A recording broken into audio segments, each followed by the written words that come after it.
Welcome back, guys, to another video, and the feedback that I'm getting from Saturday and Sunday's releases about the education that we are giving out is exceptional.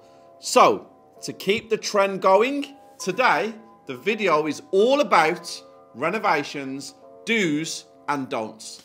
Get your notepad, start taking down some notes, tips and tricks, but I'm here to add value to every single person that watches my channel.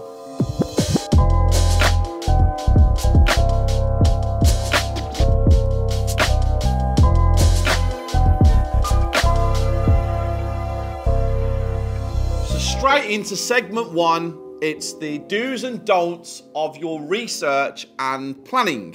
Now, when you buy a project, you have to make sure that you have done your due diligence. And at this stage, you have to make sure that you have researched every single person that you are going to be using in your project's journey. So to give you some examples, have you done your due diligence on the architects that you may potentially use? Have you gone onto the local authority planning portal and seen what architects in that area have had what passed? Have you made a spreadsheet? Have you listed all of their names and seen how many times they have come up where they are successful? That is a do. Never, ever, ever use an architect from social media. Make sure you use ones that you can genuinely see are getting permission for what you want to do. So if you want to do a HMO, you need to find somebody who has got a HMO passed previously.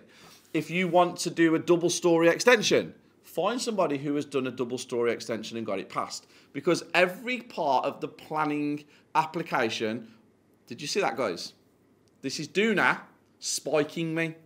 So every part of the planning application, there is different legislations for different types of builds. So if you want to do a ground up, there's certain legislation. If you want to do a HMO, self-contained units, there might be different square meters of the rooms. Double-story extensions, you might have to have step backs of 800 to a meter from existing buildings. That is why you need to get the right architect. Now, architects are just one part of your journey. You need contractors. You need to research your contractors. You need to make sure that you have seen what they've done previously. You can actually go and look at the work they have done. You can see that they have consistently evolved over a period of time with the works that they are getting. Are they on Checkatrade? Are they on My Builder? Have they come recommended word of mouth? Have you made sure that these people can actually fulfill what you need to be fulfilled? So research is a massive part of it. And then obviously going into the planning side of things, that's down to you. Have you genuinely mapped out a schedule of works? Have you genuinely sat down, writ it all out or wrote it all out and had a complete plan of how you are going to do your project? Well, this is the first part that you need to get correct. Right, next up is budgeting. Now, this is the one that bites most people on the arse. This is the one that can seriously mess up your property development, and it can also put you off going into future developments. So you have to make sure that you've got all of the correct refurb breakdown prices. Now, I'm a massive, massive believer in being up to date with what's going on in the property world when it comes to materials and labour. I'm constantly asking questions. I am constantly searching the internet. I am always on it. Now, if you budget £50,000, let's just say, for your first refurb, it's never, ever, ever going to go according to plan. Ever. No way is it going to go according to plan. You have to have a contingency because there's always unforeseen circumstances. So my advice to you, if you're on a £50,000 refurb, have a 10% contingency because things can always go wrong. And some of the things that can go wrong when it goes in a back to brick refurb are things like damp, mold. The loft might have some issues that you didn't spot before. Chimneys might have some issues that you didn't spot before. The gardens, you might have underestimated how much it's actually going to cost to get it done. Waste removal, asbestos. There are so many things that you might not have seen when you was first purchasing the property. Another one, a huge one, is damp underneath your floorboards. And timber is one of the most expensive materials on the market today. I am seeing so many people buying 2-3 bedroom properties and there's mold and damp, and they think it's just in the walls. Well, they've not checked underneath the carpets or underneath the floorboards and seen that the joists underneath are rotted away or they're saturated, and this can be a very costly fix. So you have to make sure that your budget is correct. You have to make sure that you stick to your payments as well, that you allocate for your builders. You have to make sure that you keep on top of everything that's going on.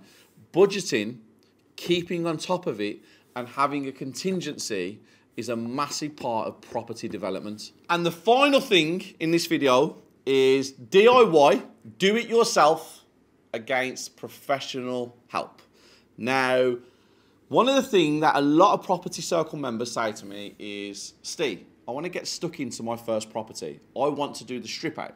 I want to do the decorating. I'm an electrician, I can do the rewire. I'm a plumber, I can do the first fix. I'm a carpenter, I can hang the doors and fit the kitchen.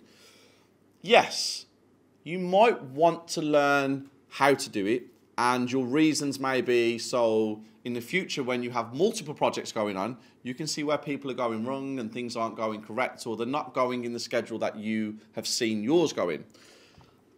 My advice is, there's a cost to everything in life. Is your time worth what you are doing, or is it cheaper just to pay somebody else to do it for you? I am not somebody who likes to get stuck in. I like to be able to give a project to a contractor and move on to find another one, learn how to raise finance, find the deal, get contractors in there, and keep going from one to the other in order to grow my portfolio, making more money, making things better for me in my life, okay? I don't like the DIY. I don't like the do-it-yourself thing. I don't like any of that side of it. I like people who are trying to grow and get to the levels that they want to get to. Now, you might find it interesting to follow someone on a journey on social media who gets stuck in and gets involved in their refurbs. But one thing I will tell you, these people will never get as far as they could do if they stopped being on the tools. I have a mentor student called Ollie, and my job now over the next year is to get him from the tools, transition him from that to a full-time property developer where he's making exceptional money. That's my job. Now, doing it yourself can also mean that you get yourself individual contractors. So you want to project manage now. So you don't want to do the work, but you want to project manage. So you want to find the decorator. You want to get the electrician. You want to get the carpenter. You want to get the plumber. You want to get the tiler. You want to get everybody in and manage everybody individually. The amount of effort and time it takes to do that, you are so much better off just getting a professional contractor in who manages everything. You two agree to a schedule of works, a schedule of time. You agree to a figure. You agree to staged payments when every job is complete, and you watch how much easier your renovations become. Don't get caught up in trying to be on the tools.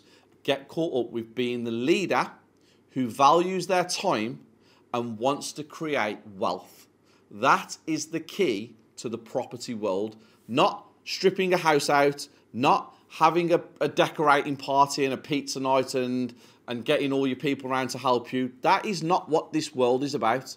This world is about time, execution, and money.